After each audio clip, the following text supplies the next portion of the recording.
Hey guys, it's Alex with Alex's Reef. So hey, here's a update for September for Rico's Nano Take Challenge coming out, of course, on the last day of the month.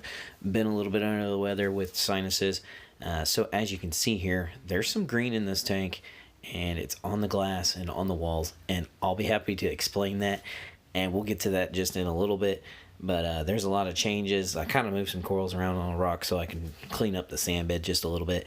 And as you can see, there's a brand new fish. There's a couple new corals. And the tank is continuing to go through a recovery after it basically got nuked. So we'll go through this and check out and see how everything's doing. Thanks for coming along, guys. So as you guys can see, we went ahead and moved the Exenia, the pulsing Exenia there, onto the rock so I could clean the sand bed. And this little guy here, originally before the nuke, he had 4 heads, and then he went down to 1, and now he's back to 4 heads. So doing good on the recovery for him. And moving on over at the end of the month there, right towards the end of August, very beginning of September, I picked up this piece here next to the leather. And originally my store owner, my local LFS, told me that it was a blasto, but that thing's way too big to be a blasto. And when I got it, it was all reseeded. You could see the outer line of the coral skeleton. I didn't know if it was going to make it. And in a month in the tank, it has bounced back. It has grown full. It's starting to get some green lines on it during the day, and in blues it's kind of an orange lines on it. So it's definitely bouncing back and recovering, and that's nice. And as you can see, the leather's doing good. So is that clown goby.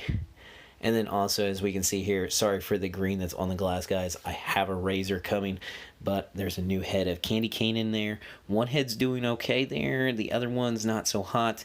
These here acans are also kind of making a recovery. When they first went in, they were all right. They really didn't like being moved.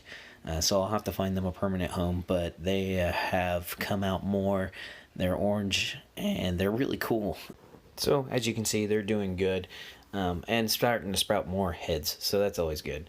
So, I also went ahead and I picked up a piece of toadstool, and since I've got him in, he really wasn't quite all that much opened up at the LFS. And then when I got him in, he really hasn't opened up for me at all yet, which isn't really all that uncommon for leathers, that they can sometimes be closed up for several months at a time and shed an outer skin. So I don't know what he's doing yet, just hasn't opened up for me, and it's kind of disappointing. So moving on over, here is one of the other acans that I actually had that used to be kind of a green and orange color.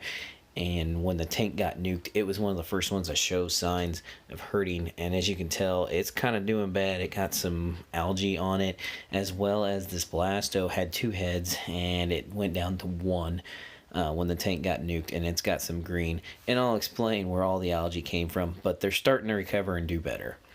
Had my green star polyp as well, which when that tank took a nuking, you know it's pretty bad when green star polyp almost dies. And that was pretty bad because that almost completely disappeared, closed up, had one little tiny head sprout back out, and then when one head sprouted back out, it pretty much has started to take back over. And until recently, in the last week or so, it really didn't have any color, just kind of had its little heads popping up, but now their heads are starting to color back up and turn green. So great recovery for him. The feather duster that I had, he had completely shed his crown, completely disappeared. I had to dig under the sand, found him, brought him back up, and as soon as I did that, he's been coming out more, and the crown there is actually getting bigger, so that's a great recovery for him. And also in the background there is a newer piece from a favia. So I've added some newer corals, like the favia, and of course, I'm probably guessing it's probably a lobo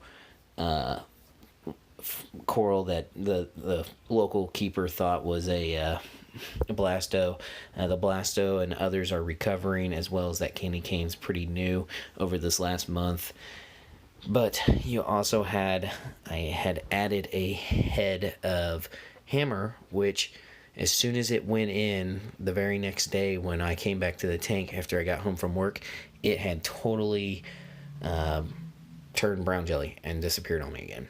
So as you can see, there's the green here. Let me explain it. As you can tell, I added something new.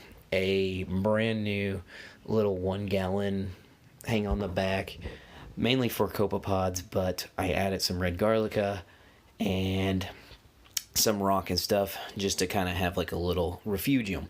Well, when I did that, as you could see, there was that light there, and the light's nice, but what I didn't realize at first is that it got touched and it was angled weird. So at night when it turned on and nobody was looking at the tank, a bit of the light was actually shining and was hitting the very sides of the tank as well as around the bottom of it where all that green is. So after about 2 weeks, I noticed that there was a lot of green showing up, and my normal algae pad was not taking care of them. So, but as you can tell from one of the other videos, I did have a really bad algae problem after that tank got nuked, and then Aptasia appeared.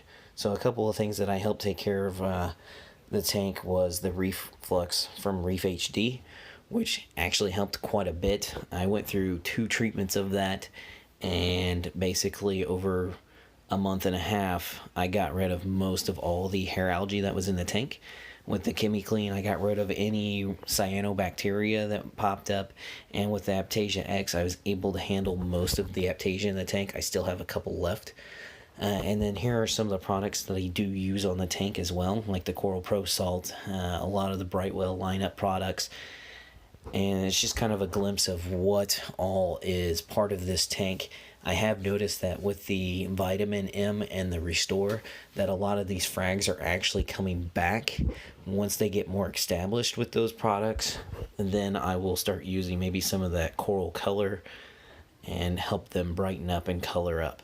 But other than that, most of these products I do use a little bit of, but not very much. I'm very moderate to it, and only use the Reef A and B as a supplement between water changes. I also had changed up the carbon to this Crystal Cal carbon, which was kind of newer to the market. You can only really find it on Amazon. You can probably find it under Google if you research it and then do under the shopping. And I also found it on saltwateraquarium.com. And it's really charcoaly, like it leaves a very black dust, very fine dust. But I have noticed that the water clarity from it is fairly decent. So it's argument between it being a water-only carbon versus a carbon designed for air. I don't know if there's any basis there. But as you can tell, I also have used these Bacter balls as some supplement for bacteria. And I've used some polyfill filter floss there to help do mechanical filtration. So guys, thank you for coming by. I appreciate it. Again, it's Alex with Alex's Reef, and I thank you for stopping by. If you have any questions or comments, just leave them down below. And thank you for those that have subscribed.